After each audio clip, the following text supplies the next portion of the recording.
আসসালামু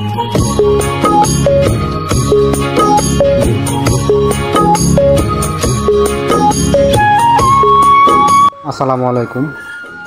আজকে আসলাম একজন প্রান্তিক খামারি, ওনার খামারে খামারটা আপনাদেরকে দেখানোর জন্য। আমাদের প্রান্তিক খামারি আমাদের জহুরুদ্দি ভাই, উনি প্রান্তিক খামারি হলেও খুব সুন্দর করে একটা খামার করছেন। এটা মূলত দেখানোর জন্যই আজকে আসছি। আসসালামু আলাইকুম ভাই। ওয়ালাইকুম আসসালাম। ভালো আছেন ভাই? আলহামদুলিল্লাহ, ইনশাল্লাহ। ভাই শুনলাম আপনি একটা খামার করছেন গরুর। হ্যাঁ ভাই, করছি। তো হঠাৎ করে গরুর খামার করার উদ্যোগ কেমনে নিলেন? আমার ভাই আসলে বেশ কিছুদিন ধরেই টার্গেট যে আমি গরু পালন করব, কিন্তু গরু তো কিনতে পারি না, আমি তো গরিব মানুষ। তখন যখন এই টুকটাক এসে করে দেখা গেছে, আমি আগে প্রথমেই একটা বকনা কিনলাম। এই বহন বছরটা কিনলাম, এই বহন বছর কিনলাম আমি 70,000 টাকা।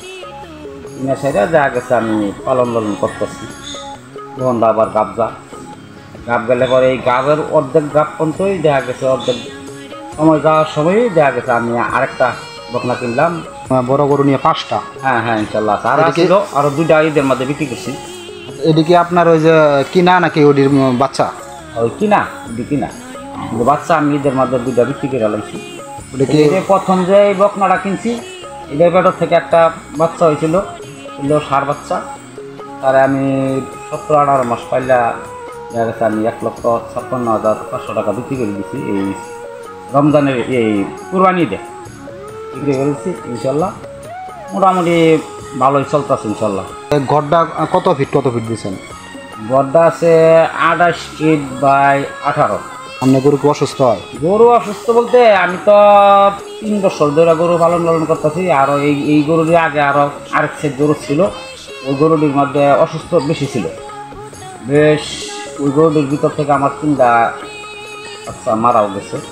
কিন্তু পরবর্তীতে পাল্টানোর পরে ইনশাল্লাহ 1 বছর ধরে এই গরুটি আমি পালন করতেছি। আমার গরুটির মধ্যে ইনশাল্লাহ কোনো রোগ ব্যাধ নাই। আল্লাহ একজন আছে, সেই জন্য দেখে রাখতেছে। দুইটা তো দুধের গাভী। হ্যাঁ, দুধ কীরকম হয়? দুধ তো 2টা আমি সকালবেলা আসলে দোয়াই, 1 পানানি গাই দোয়, তো 2টা মিলে 18-19টা। লোকাল বাজারে কীরকম টাকা বেতন যায়? লোকাল বাজারে আমি বিক্রি করে হলো 70 টাকা কেজি। এলাকার লোকজন আছে আর একজন আর বিপল্লে আসে, তারা আছে দেখা গেছে আমি গুলি থেকে বিক্রি করে আনি, বাজার নেওয়া লাগে না। 18-20 লিটার দুধ বিক্রি করলে তো খরচপাতি হয়ে কিছু থাকে? ইনশাল্লাহ এই 2টা গাভী রয়েছে, এই দেখা গেছে সবজি পাল্টাছে, তারপরে আমার কিছু শস্যপাতি মিলে হয় আর কি, 70 টাকা হয়, অন্য কিছু হয় না। না হলে অনেকে যদি খামার করতে চায়, ওদের বিষয়ে আপনি কি বলবেন? ওদের বিষয়ে আমি বলতে চাই, এই খামার করতে গেলে আসলে কিন্তু একটু বুঝে শূন্য করতে হবে, ধৈর্য ধরন লাগবে। প্রথমে লাভ হয়ে যাবে এরকম না। আমি যে 3 থেকে 4 বছর যেটা গরু পালন করতেছি, মোটামুটি ভালোই, খারাপ না। কিন্তু আমার জানা এটা খামারি প্রথম করতে গেলে আসল কথা হলো ঘাস করণ লাগে। ঘাস করলে এই ঘাসের খাবারটা দিলে এই ফিটটা বা কিনা খাদ্যটা কম লাগে। কিনা খাদ্যটা কম ব্যবহার করলেই লাভবান।